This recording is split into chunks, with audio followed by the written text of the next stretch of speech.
Ain't you sick of giving me your money? Oh, it's... Oh. I know he didn't do it, baby. Hold on a second. Whoa. Where you going? No, I'm about to go make these drop balls.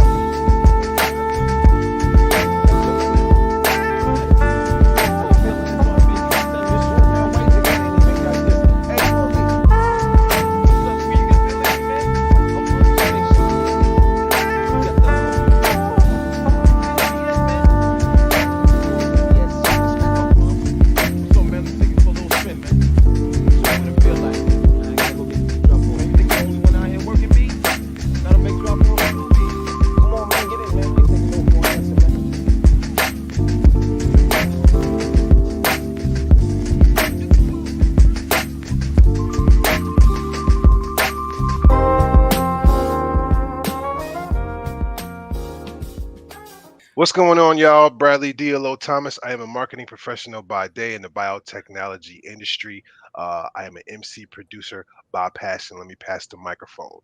What's up? It's your girl, Opal Elisa. I am a director of multicultural business strategy for a large financial firm by day. By passion, I am an MC. I'm a poet, spoken word artist, author, all of the above. Okay, that's dope. So today we have a very special guest. I don't know about y'all, but was there ever that one person where when you was little playing basketball, let's say like in elementary school, and they would drive by with the dope car, you know what I'm saying, with the nice speakers and everything was together, and you was like, man, I want a car like that when I grow up. Did you ever want to interview that, talk to that person, kind of pick their brain? Well, we actually got that individual here. He is a phenomenal entrepreneur. He's the founder of Zenith Hospitality Group. They do tons of stuff, which he's going to get into. I don't want to take all of his thunder. And just a general, just a boss and a good person. I love to talk with him. I always learn something from him. People call him JB, but we know him as Jermaine Butler. What's going on, Jermaine? Hey, what's going on? How y'all doing? Good. Feeling good. How about you? Yes. Hey, man, I can't complain. I'm not liking the weather right now, but other than that, I can't complain. Yeah, that's Wisconsin for you, right? Yes, sir. Yes, so unpredictable, man. So, yeah, man. So I don't think I've ever asked you any of these questions before. And we've chatted a bunch of times before. We have. And I'm just really curious about I guess your journey and how you, I guess, are you originally from Madison, or did you kind of commute here from somewhere else? I kind of commuted, man. I was originally born in Queens, New York. Okay, that's what's up. And then we migrated, and my mom got me out of trouble, and we migrated to Wisconsin. And okay, and here I am. So we just kind of filtered over. Okay, cool. That's perfect. So, I know you run a business now. I guess it's successful. What is kind of like a philosophy or, your thought process when you look at success? And, how do you define that? And that's a good question too, because I look at it in a number of different ways, man. Like, success is what you call it. You know what I'm saying? It could be successful, but your success might be not be my success or Opal's success. However, I define it as this. When I originally started the company, I used to have to wear my suits, and I'm going in all these offices, and I'm trying to get the business, and I'm knocking on doors and shaking hands, and yes, sir, yes, sir. Tables have turned a little bit right now. I'm not doing that anymore. People come to me with the suits on, and they see me in my hoodie or jeans or whatever I got on, right. Because I've already reached that plateau. However, I keep pushing, man. It's never enough for me, so I'm always trying to add to the success and to the company. Yeah, that's fire. Jermaine, yeah, you a little humble. I'm gonna need you to brag a little bit more about the stuff that you have done, because DLO ain't lying. Like your sister is one of my best friends in life, and we grew up like when he talk about that person with the car. Like, I mean, I don't know how many Lincoln Navigators you had. Okay, but I do have a few cars. Of our month just to get a ride down to Elbert Park in one time. Okay, so you have had a path that is just amazing, right? And you're still young. and you've been doing it since you were young. So how does that, before we get into the day of the life of you, how does that come to be? Because we looked up to you. You were the blueprint for some stuff, and it took, and I appreciate that. I 2 appreciate decades that. longer than it took you. It feel like. Yeah, I appreciate that.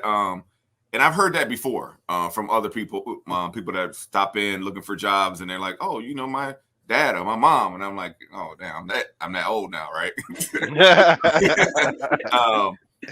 But I try to stay humble. That's really it. I try not to put too much on like the social media, like the Facebook and all that, just to keep my business to myself. But because there's a lot of people who would like to be in your business. But yeah, I mean, as far as bragging, like I really don't know how to really do that. I mean, I've grown a successful company. We are national. And before we get into everything that we do, I mean, I have a great team. My staff is awesome. My management's awesome. I just can't say enough about, all the people that I have working under me. So that I'll brag on them because I think they're great, and I'm not gonna lie, I've made some mistakes along the way, but we all do, nobody's perfect. Right. But you learn from them and you say, I'm not going to do that again. And you don't do it. So, yeah. So where you are now, what does a day in the life look like? I'm sure every day's not even the same. So there's no 2 days are the same. Right now, we're actually working on a very, very big project in Houston, Houston and Corpus Christi, multi-million-dollar project. I'll brag a little bit on that one. It's like a $13 million project. Okay. Now, I would say millions when it's 1.2, just to be clear. 13. Okay. And 8 figures, y'all. 8 figures. Yeah. So we're gonna get some listeners talking about that's my type. Yes, sir. Exactly. My bad. Yeah. So and it's an 8-week project, and so last week before, 3 weeks ago, I was in Palm Beach. We started a new project there, and then I was here for a week. And then last week I was in Houston last week, working on this, and then I came back home for a week, and then I'll be gone back next week. So the day in life, there's no 2 days that are the same. You're running a company in different markets. You got Vegas, you got the Florida Palm Beach area, you got the Houston area, you got Madison and Milwaukee area. So you have different personalities, lifestyles, time zones, temperatures. Everything is completely different. So it makes it a little hard, and that's when I rely on my management to step up and take care of their markets. Nice. That's dope, man. What exactly, like, what was your first business? Like, what was what was your first endeavor? So my very, very first business, nobody knows this. My sister knows this. I sold, hey, write this down. This first time I'm gonna say it publicly. I was selling door-to-door imitation cologne. Oh, okay. I love it. Door-to-door imitation cologne. I would knock on your door. I got the cool water. It's not cool water, but it's cool water-ish. Right. And it was the oil, so it really wasn't the actual cologne. It was just the oil you rub on your, on your hot spots or whatever. And that was my first business. And then I went to selling rims. I did the AM radio station thing for a little bit. Remember that one? Yeah. And then, gosh, what did I do after that? From the radio, I went to the limos. Right. And we still do limos, still do that. And then the limos kind of evolved. It opened the door into the valet parking, to the hotel housekeeping, and the valet trash, which is something that's new to this market, new to the Madison market. So I mean, we just took over anything under the umbrella of hospitality. And now I'm looking at, now I do a lot of smaller investments, like in the smaller businesses. So, restaurants or whatever, I just throw a little couple dollars in there and make some money. Nice. Cool. Nice. So multiple streams. yeah, that's like a true like entrepreneur spirit that you have. And you like your path's a little different. So I don't know like the early years. So like I know you went away to school, but did you ever have a 9 to 5? And Oh, or I was did. it I okay, did. I okay. worked for Ameritech Cellular. Okay. Back in the day, like before Prime Code, before with the brick phone, and and you had the carport where you had to get your phone and then plug it into the thing and get the wire and screw the antenna in the bottom and all that. So yeah, I was there for a few years, and then I ended up working at I went to Gateway for a little bit, so Gateway Computers. Okay. Yep. And I was a store manager over there at Gateway, and then I started working on my limo business, and then that's when I started out at American Family, and I worked at American Family for one winter. And during that time, I was writing my business plan as I was working, and when I was ready, I put in my notice, and I was like, I'm about to do it. And I drove out to Iowa and bought the biggest limo I could find, not knowing any of the laws or anything. Like, I'm about to get this car. And I bought this limo. It was a 25 passenger excursion. Had marble floors. Had a fireplace in it. I mean, it was.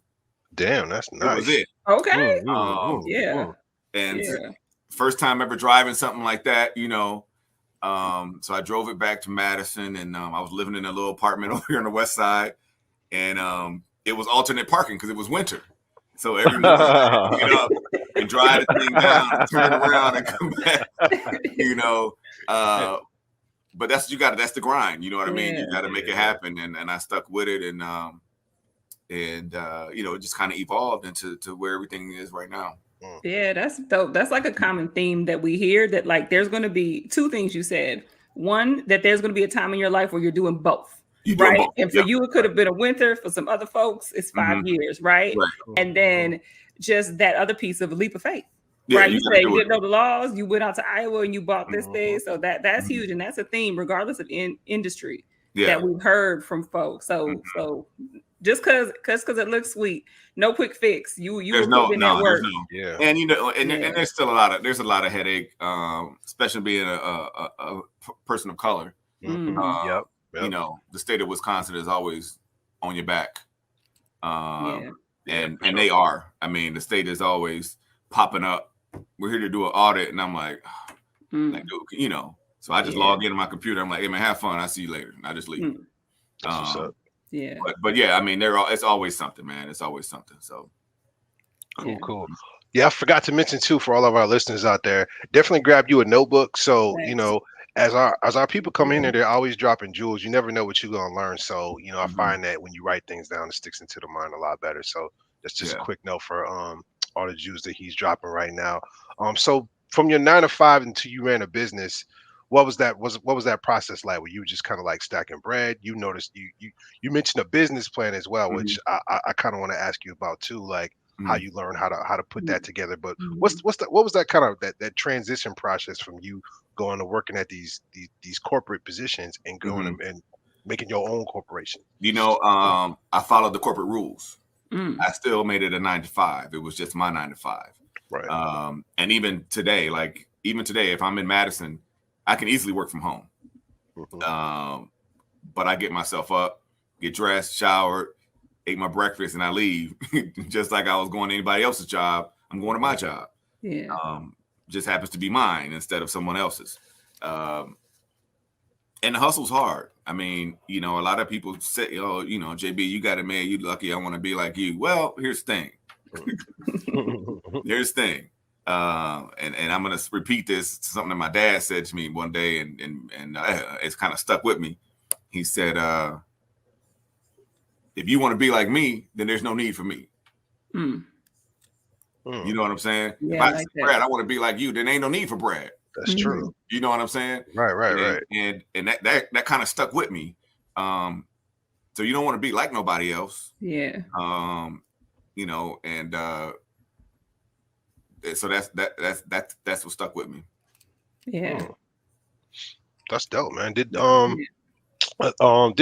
your parents run a business too? Like your mom, your dad? Did they? So my dad was actually the first Black jeweler in New York.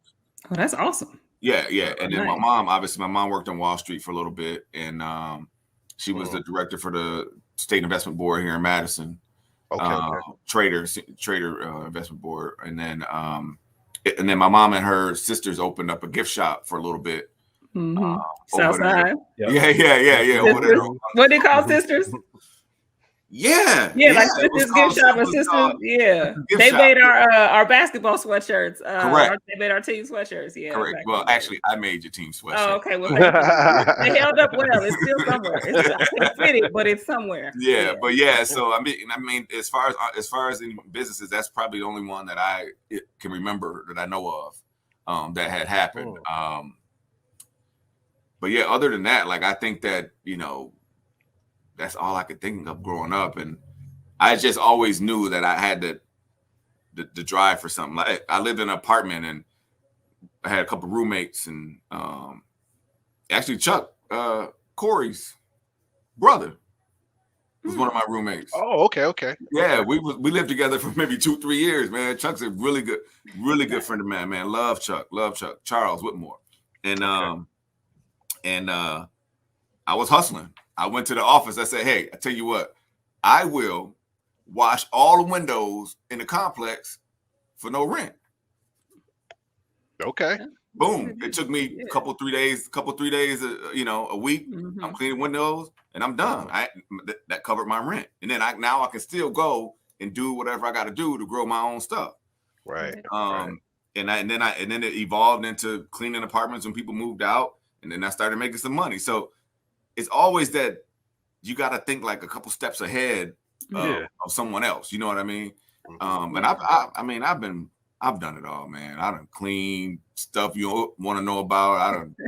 I've done it all. Driving the limos, I could write a book on the stories that I've had from the limos, and so yeah. I mean, it's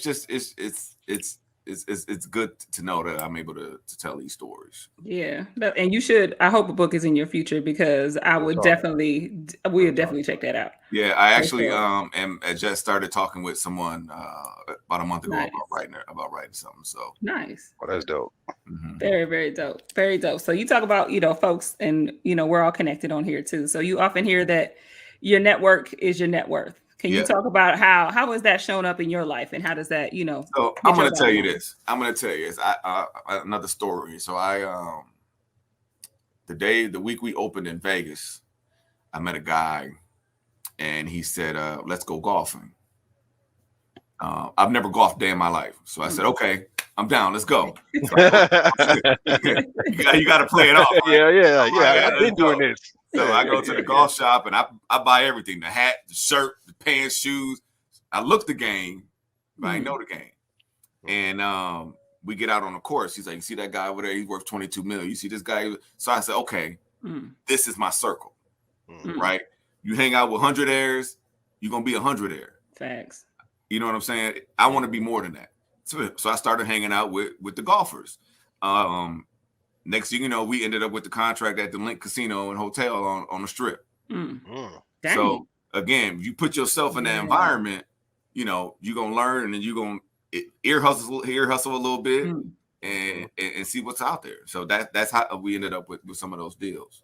Nice. Yeah. I sense like some fearlessness in that too, right? Like, because that would, a lot of folks was like, I don't really golf, I don't get down like that. And yeah, that explains a lot, because you are multinational. And or you are across the nation with your business. And I can't like you said, Houston is way different from Madison, Wisconsin. Yeah, Houston's so had you made connections in all those places before you started your business? Did you like lay down some sort of foundation? So Miami was a trip that me and the fellas took, and I was like, man, I really like it here. We need to put a couple limos here. So I did. Boom. That was a little slower transition. The Vegas office was really I went out there with a couple friends of mine.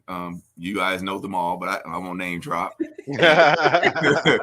And we landed, and I was like, "Yo, let's get a limo." And because I was doing limos at the time, so I was like, "Let's get a limo." But I probably called 6 limousine companies. Nobody answered the phone. Oh. I'm not saying they didn't have the cars available, but nobody answered the phone. And right then, I was like, "Yo, hey, y'all can go ahead and go back. I got to do a little research." And that's how we ended up out in Vegas. So it's really all about the need, and you do a little market survey, and you learn what's out there. Houston's a little different. It's a very, very big city, and Houston is something where you got 3 million people in the city, as opposed to 400,000 or 500,000 here. Yeah. So, and it's always 100 and something degrees out there. So you really got to be on top of your game out there. But I love it. I love what I do. I wouldn't change it for the world. Nice. Yeah. I love Houston too. I love Texas, man. It's just that's why you can them Houston like hip hop artists. They can just stay there and don't even need to go to another market. Yep, you can stay right there, and you can blow up there, and you be fine. Yep. Cool. So you have you mentioned what was it, valet trash? Yeah, I've never heard anything like that before. So like what? How did you find out about valet trash? Is this so? I feel like this is something like you made up. Like you like, man. So it's not something that I made up, but it is something that I kind of tweaked a little bit.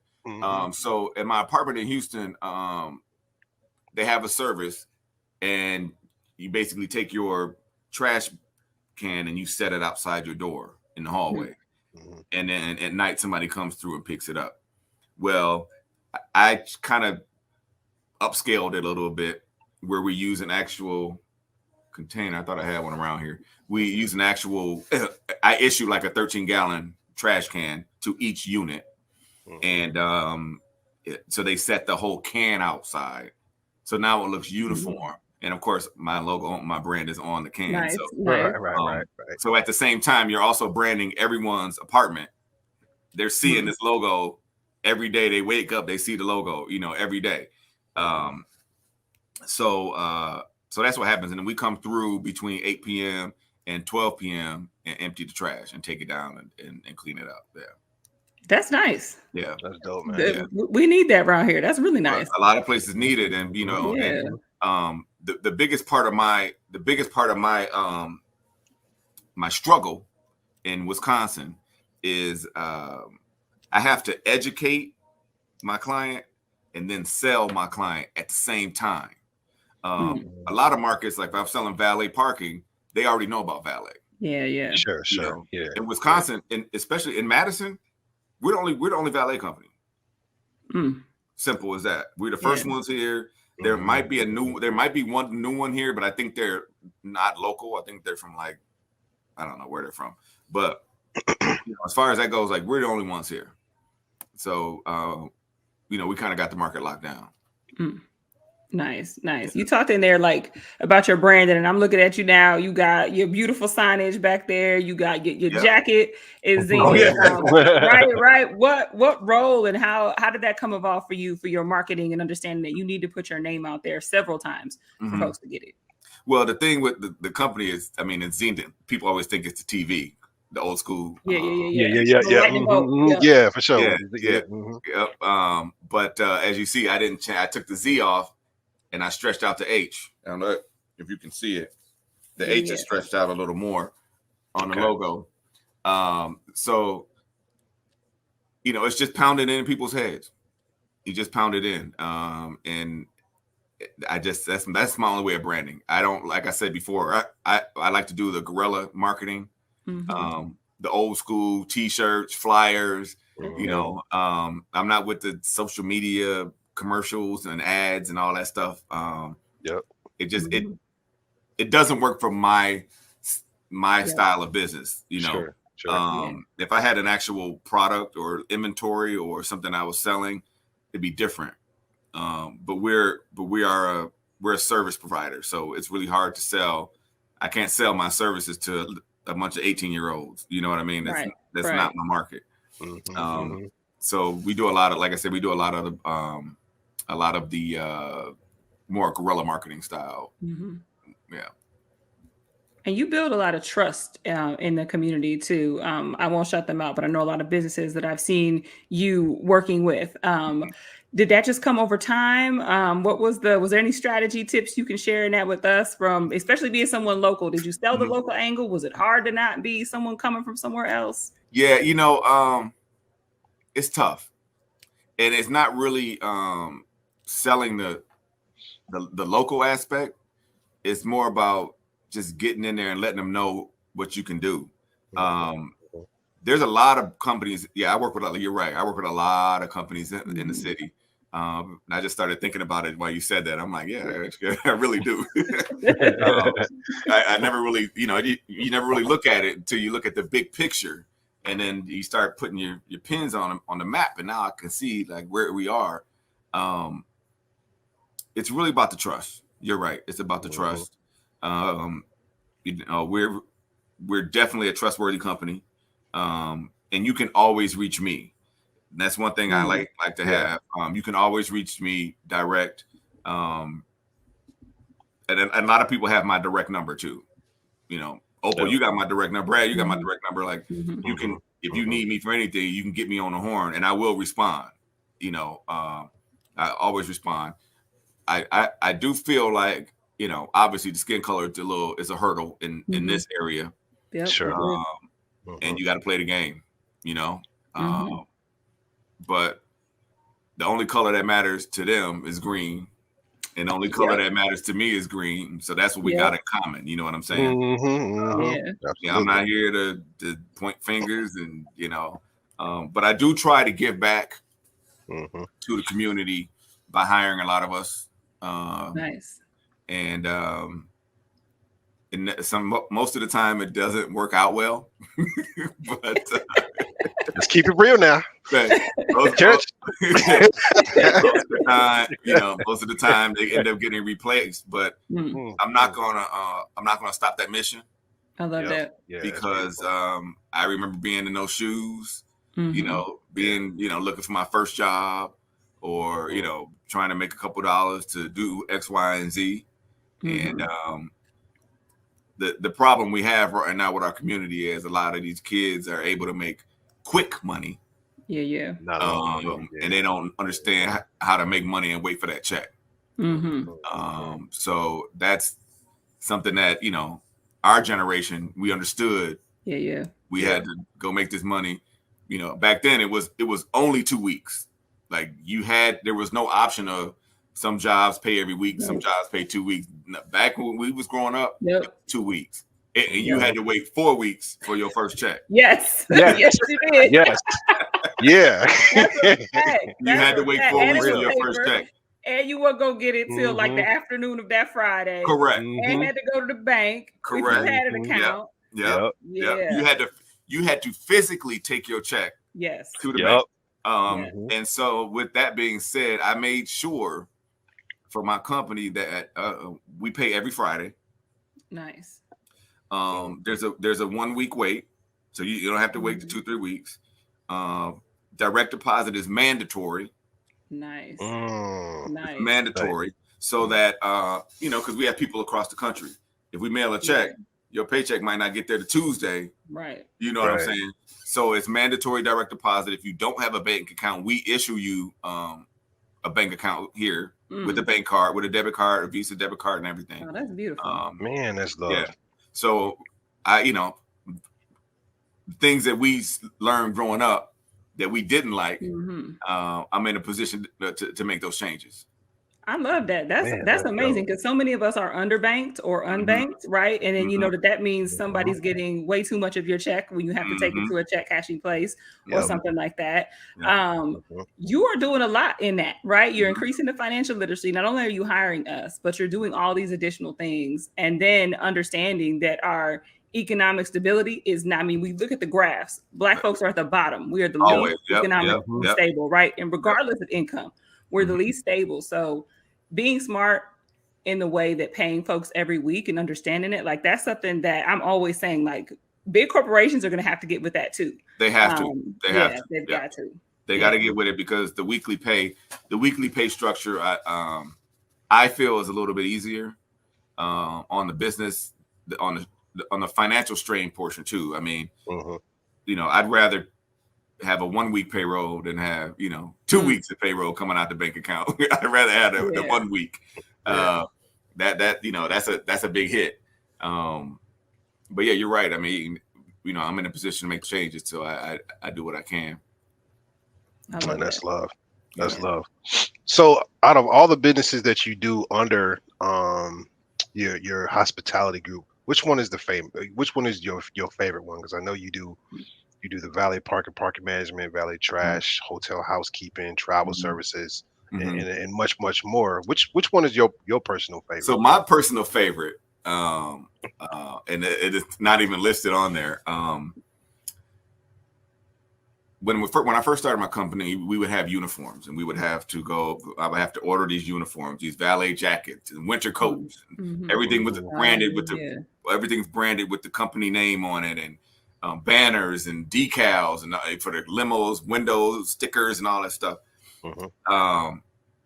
So about 8 years ago, 9 years ago, I got smart and I bought the equipment. Oh, okay. I bought the equipment to make the logos on the jackets and everything. So we do everything in house. Oh, that's real dope. Right. That's smart and dope. Yeah. So what I ended up doing is making another small business off of it called QTs, where we make shirts and we can do one-offs. So you don't have to come to me and order 40 shirts or 50 shirts. You can say I need 2 or 1. And we do full color. I mean, it's right in house. It's actually in here. So that's my favorite because I get to go fool around with different designs and make whatever I want. That's dope. Yeah, so it's fun though. For me, it's fun. The other stuff is, don't get me wrong, I've done it all. I've changed the oil on the cars. I parked the cars. I clean hotel rooms. I mean, whatever we service, whatever we do, I will do it. Not saying that I would like to do it anymore, but I have done it and I don't mind. But the t-shirts and the printing is fun. Nice. And is that like QTs, like the 2 letters? Like I'm kind of interested in using that business for myself. Black Currency, we could use some swag. What's the Well, for y'all, what I would encourage you to do is to come over here and learn how to do it. Oh, okay. You see what I mean? Yeah. So I have you come over here and learn how to do it. So when you call me, hey, JB, I need some shirts, I'm going to say, hey, Gabby, Brad and Opal coming over, just let them in. Nice. And then you can go do your thing. But it's Q-TEES. Okay. Oh, okay. Got you. We're taking you up on that. Believe that. Yeah, do it for sure. Yeah, I'll see you tomorrow, man. I'll be here all day. Okay. That's so dope. You talked a little bit about like the young folks, right? And part of your give back. So we always say that like we want this show, like we wish we had this show when we were like 25. Like that would have been super valuable to be thinking about money in this way. When you are having someone come and work for you, what are the top 2-3 qualities that you're just looking for in somebody that they need to deliver on? So I'm going to tell you, I got an interview process where I will ask you, I say, hey, Opal, but I'm going to give you 2 questions right now. You can answer them at the end of the interview, and they have nothing to do with the job. And I'll say, name a food that doesn't spoil, and why is the tennis ball soft? I progress with the interview, and at the end of the interview, I will say, do you have any questions for me? If you don't bring that up, I don't consider it. Nice. Okay, I love that. Unless we know that you can multitask in your brain. I don't necessarily need you to know how to do valet parking. I don't need you to know. I can. That's all. Those are all trainable services. I just need to know that your brain can function on 2 different. Nice. Yeah. That's a gem right there. I might have to steal that and use that in my own. Go for it. I like that a lot. That's real dope. Yeah, go for it. That's in my head now. Like, why is a tennis ball soft? I'm like, because it get hit a lot, right? I'm like, It's to slow Okay, it down. all right. Okay. Yeah. But here's the thing, though. Even if they try to answer it and the answer is wrong, right. you don't care. Yeah, Right, they had right. it. You just want them to be able to try to process the answer. Tennis ball is soft because they try to slow it down a little bit. And then the food that doesn't spoil is honey. True that. Honey. And I had another question was how many kids, what is the record number of kids that a woman has had? Yeah. What is the record number of kids that one woman has had in her lifetime? Is it Octomom or is somebody? No. At one time? I don't know then. Well, not at one time, but in her life. Wow. 30? I know the answer. It's like 69. What? Wow. That's a crazy number, too. One woman. Exactly, right? You got Does it have something to do with that? But no, if you Google it, it was 69. I think she's from Russia. She had like 24 births. Ooh. Wow. But she had triplets, quadruplets, twins every time, over the course of like 40 years, she had 69 kids. Man, that's crazy. Dang. She's got a little village, like literally. Yeah. Fun fact right there. Fun fact right there. I'm gonna keep that one. That is a fun fact. Keep that one. Yeah. That's that bar trivia. You can hit somebody with it. You give me the answer, I buy you all shot. That is crazy. Yeah. But yeah, I mean, I just started thinking while we're talking to you guys, and I'm thinking about like my day-to-day routines, and I do have a day-to-day routine. I just thought about it. Like I wake up, I give me a bowl of Apple Jacks, I turn on the Golden Girls. I know you like the Golden Girls. I turn on the Golden Girls. That's a joint. And I get my laptop and I go on LinkedIn and I send out 20 emails to random people on LinkedIn every morning. Every morning I do the same thing. I've been doing it for years. And then I get dressed, go to work, do my emails, make my phone calls. So that's my process. And I'm sure there's something else I should be doing, but it works for me. Yeah. Word. So you just on LinkedIn basically networking. I'm on LinkedIn networking. Yeah. On LinkedIn, I can reach anybody across the world. True. Yeah. That's true. Yeah. Why Apple Jacks? That's just been your favorite. That's my jam, man. Apple Jacks. I like the Apple Jacks. They all right. That's just like you're starting your day with stuff like that brings you joy, right? So you got your Apple Jacks, you got Golden Girls, trying to stay mad. Yeah, watching Golden Girls. You can't. It calms you down. Even if you know you're coming to work into a storm, you're like, I'm allowed to watch these Golden Girls real quick. Calm me down real quick before I get up and get ready to go in. I'm gonna fool with Blanche and Rose real quick, and then I'll go in. So who's your favorite? Because I love them all, but I'm rocking with Sophia all day.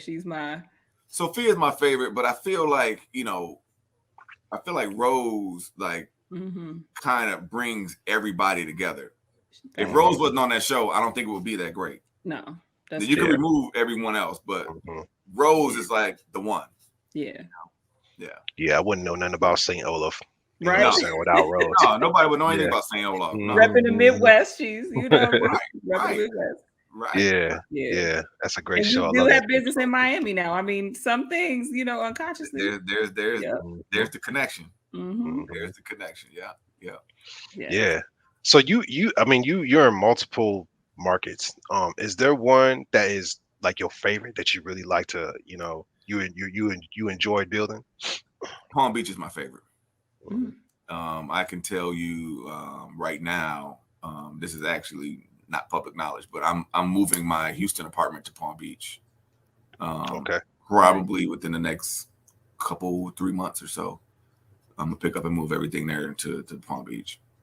That's it's the weather's nice, everything's cleaner and put together in the city.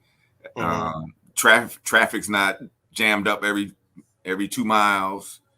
There's one highway. It's kind of like Madison. There's a belt line. There's one highway. Houston, you got, there's probably 15, 20 highways. So, and they're all backed up at the same time. Like, you can't try to sneak off and hit another one and go hit another jam. Right. So yeah, that's my move. Okay. Palm Beach is it. Nice. So, we always try to talk a little bit about, if we can, like all the things that are a buzz. So like right now, stock market's kind of crazy. Crypto is all the buzz, but it's also doing its thing right now, going up and down with everything else. Do you do like traditional investments, or are you just really investing back into the business? Is it a combination? What does that look like? Yeah, I've been trying to get into something. I just don't have the time right now. And I think I reached out to Brad at one point on something about, was it about crypto? Was it? I reached out to you for that at one point. Probably did. We've talked about a lot of things. I'm sure we have. I think we have. He's our crypto guru of the group for sure. Yeah, he is the early adopter. Yeah. So I just, some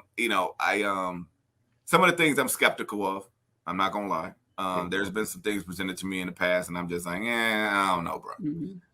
But I would like to get into some more real estate, and get some more property.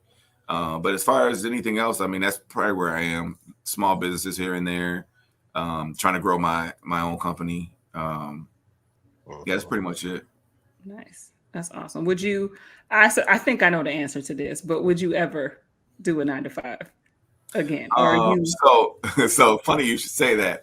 I was trying to get I wanted a 2022 Tesla. Okay. And so and they were telling me like the only way you can get it is, you got to get the inside scoop and get on the list quick. Yeah. So I tried to get a job over there. And I had a couple interviews, and the lady was like, I'm gonna be honest with you. Like I really don't see you. I don't see you sticking around. I'm like, hey, to be honest with you, man, like she wanted me to drive to Milwaukee every day and manage the store, and I'm like, I'm not gonna make that drive. Yeah. Like, I'm not gonna even take the job and have you start looking again for somebody. Yep. Right. So I kind of but that was my goal, was to get the job and get on that list and get the car. But it didn't work out the way I wanted to. But as far as going back to 9-to-5, depends on what it is. It might be a hotel GM or something like that. I could fool with it. It will probably be after I sold the company, or or maybe just let it run on its own. But yeah, I could probably do something like that. Yeah, I see a pattern with you too. Like if you do take a job, you usually take something that you're gonna learn something from, and then you can apply it to something else. You said hotel GM. I could see Zenith Hotels. You know what I'm saying? Like in the future. So kind of going on that path. What else did you see for Zenith in the future? We definitely will be owning a hotel. Probably by end of 23. Oh, okay, that's nice. what's up. Yeah, awesome. we definitely be doing that. Also, we're looking to get into Canada. Oh, nice. Yeah, Nice. yeah. So those are the two things that are on my program for the next couple of years. Tried to do it a couple years back, and they said they weren't allowing American businesses. And she said I could thank the president at the time. And that was at the business, the consulate office.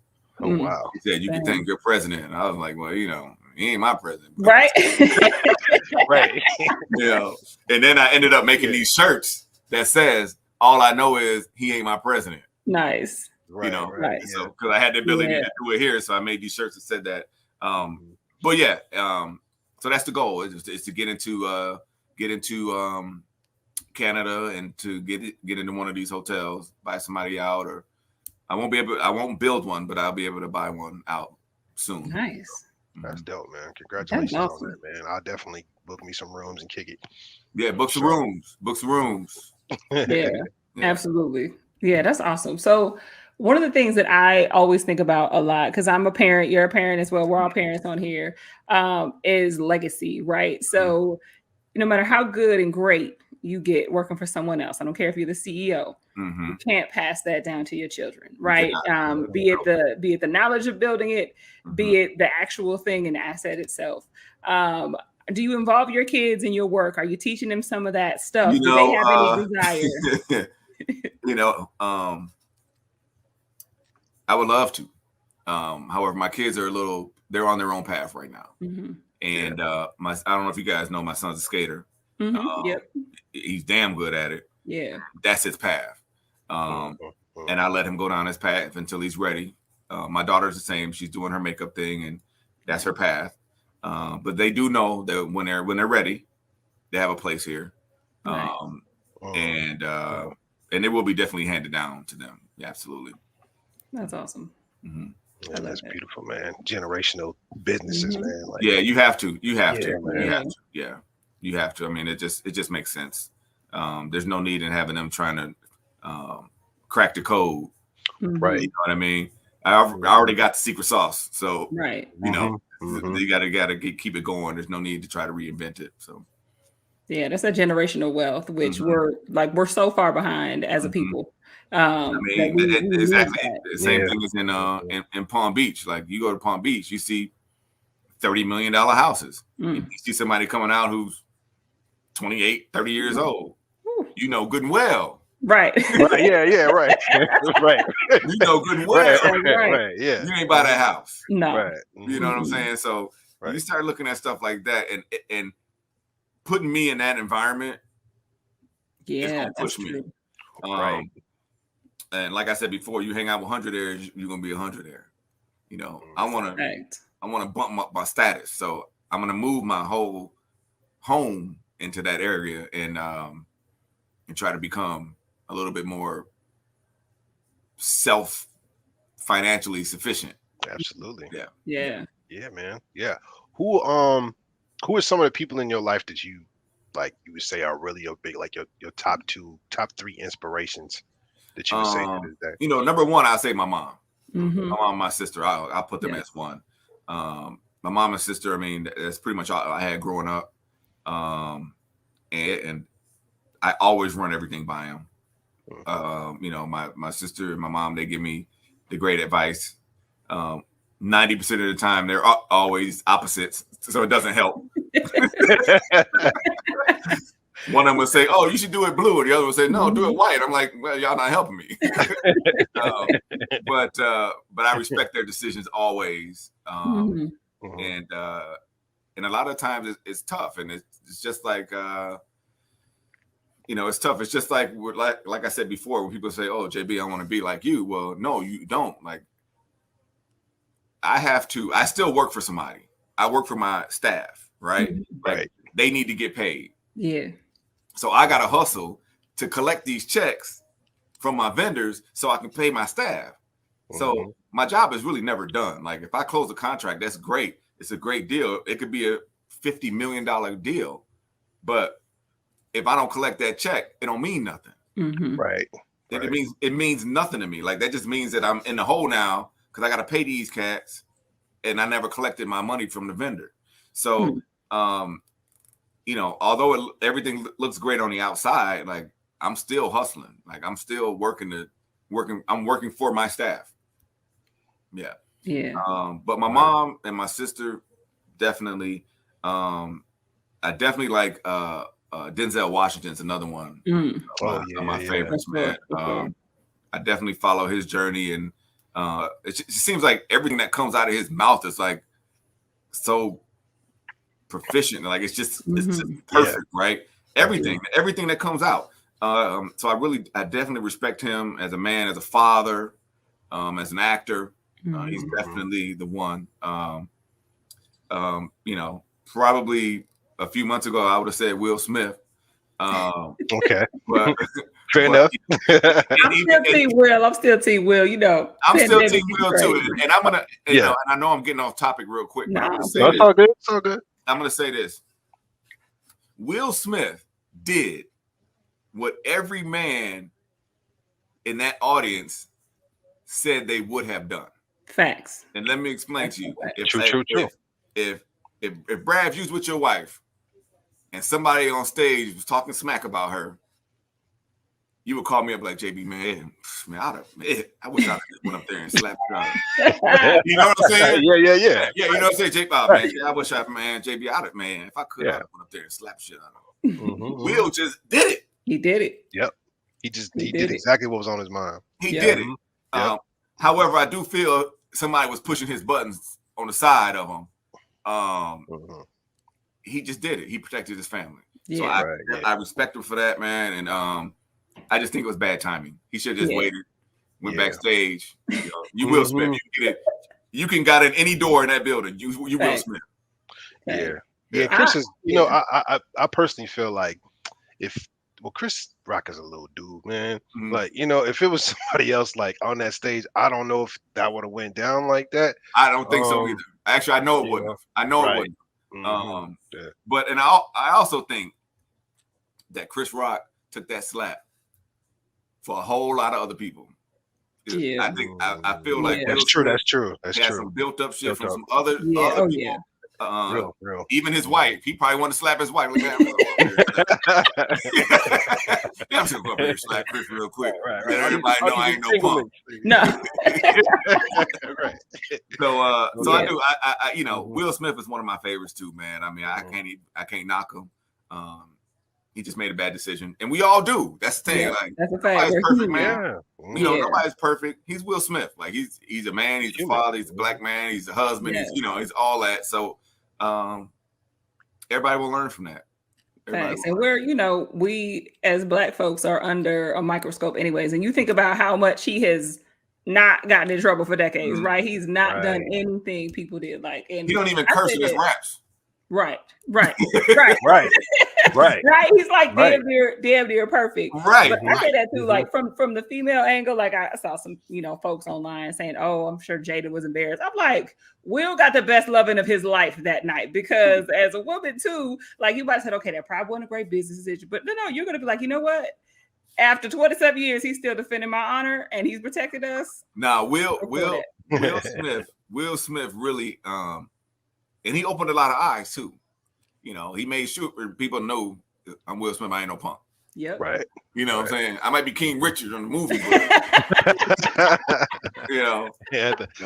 think he channeled a little bit of that. Too much in the character. He channeled a little bit of that. He channeled, but then I saw some Wild Wild West too, because when he turned around, he kind of buttoned up his joint. It was a little bit, it was a little bit of slapped him, and then he turned around with the with the Wild Wild West look.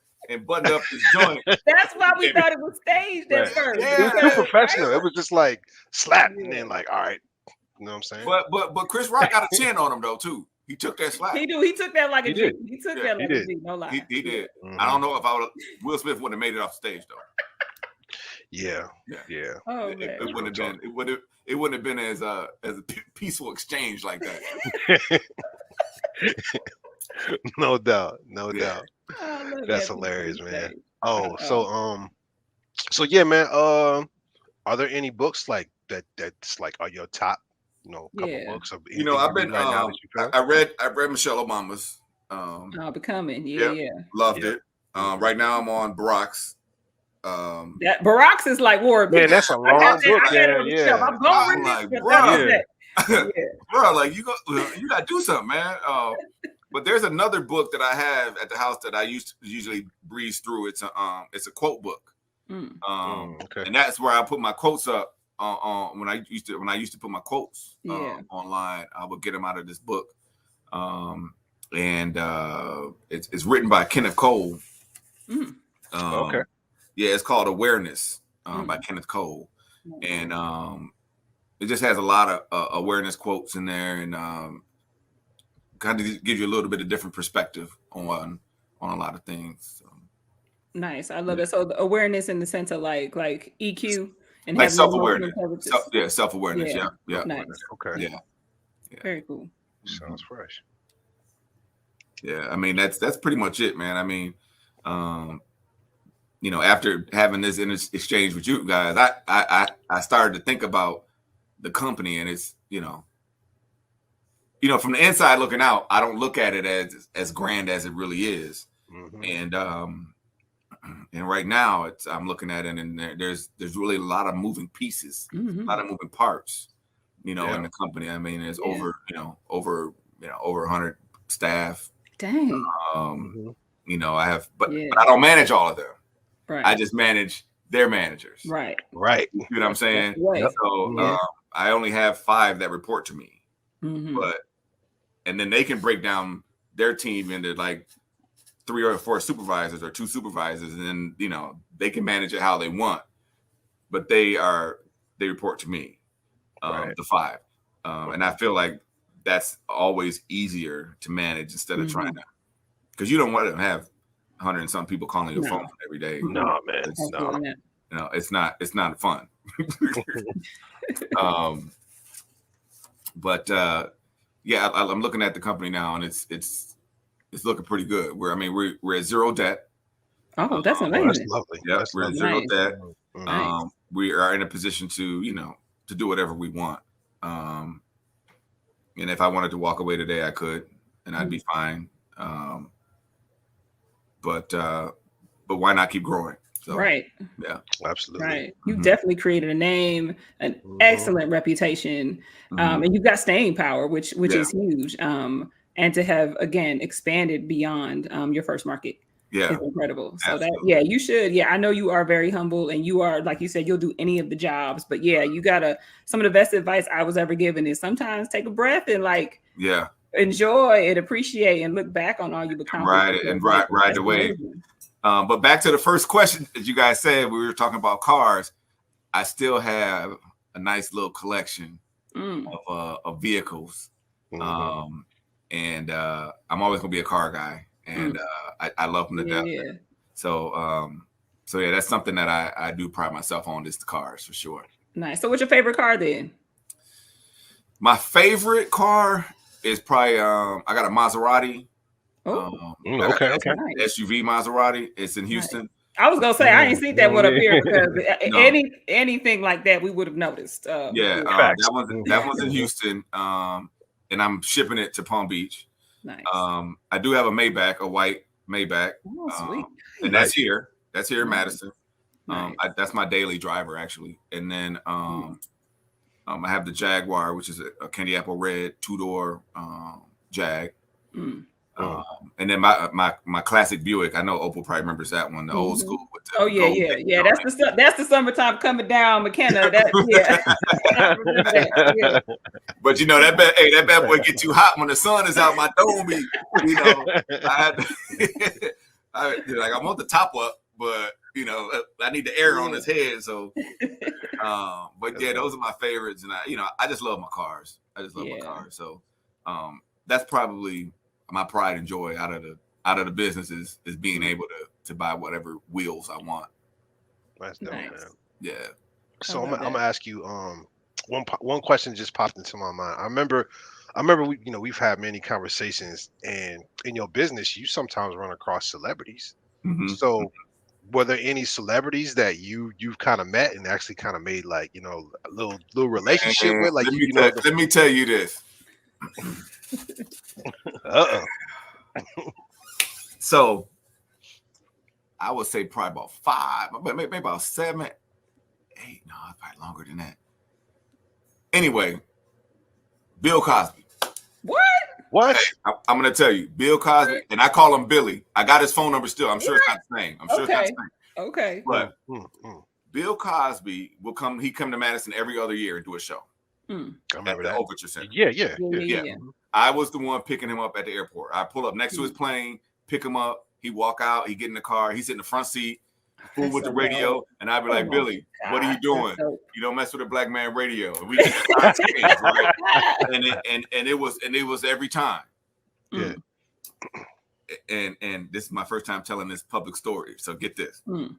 So every time he comes to here, we go to State Street brats. He likes the brats, mustard only. And so he gets in the car and he calls his wife. Hey, I made it to Madison. I'm safe. Hangs up, calls his daughter.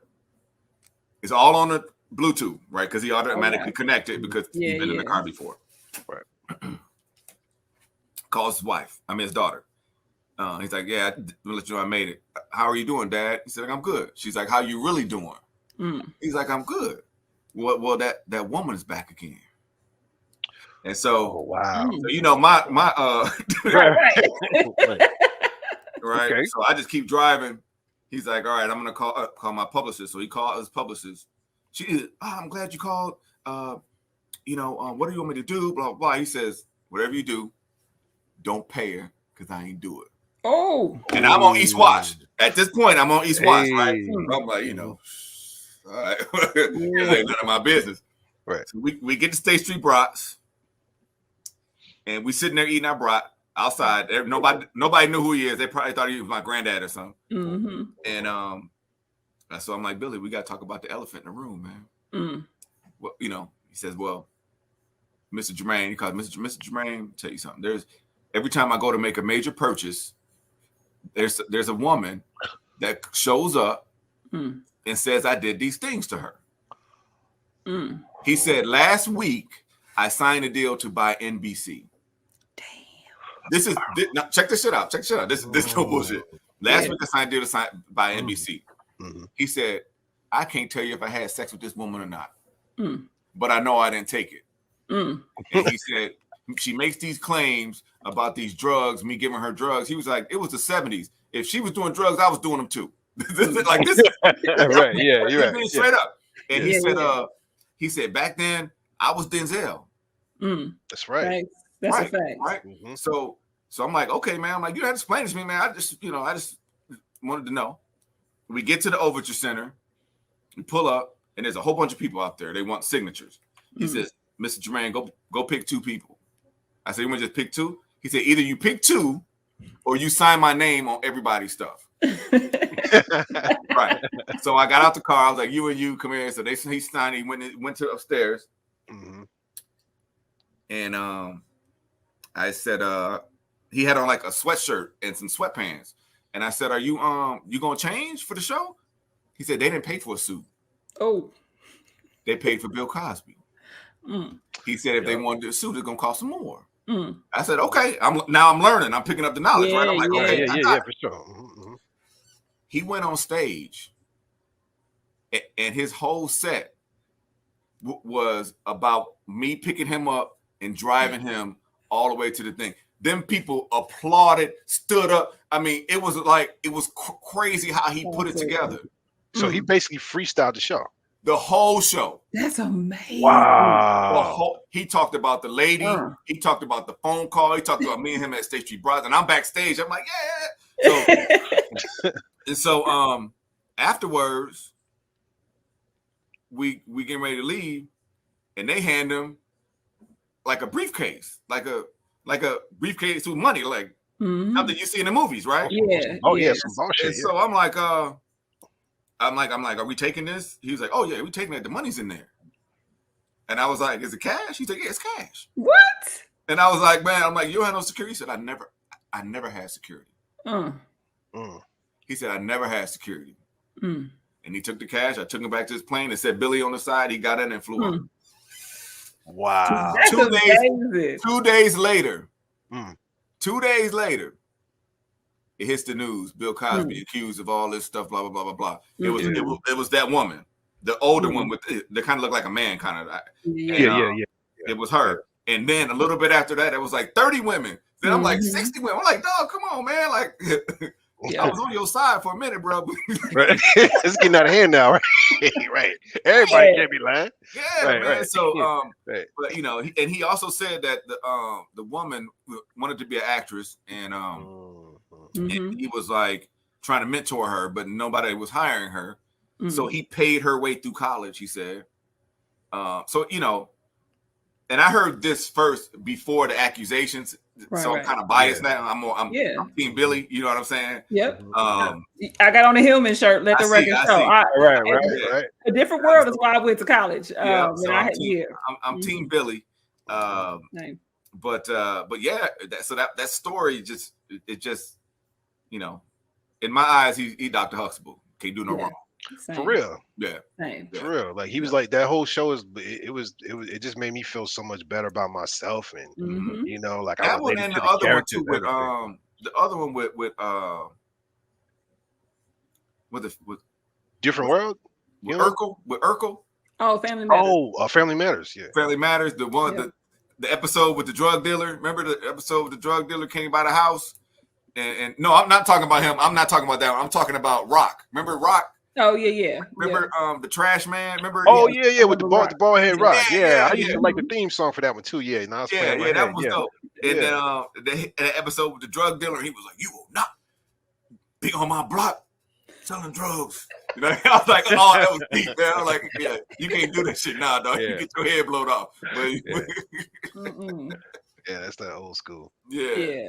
That story is amazing. Like, I'm so geeked that you shared that with us. Like, that is. I got photos of him on the phone, like talking to his publicist in the green room, and then me and him standing outside the airplane. It was that trip, and what's crazy is I never asked celebrities for photos. Yeah.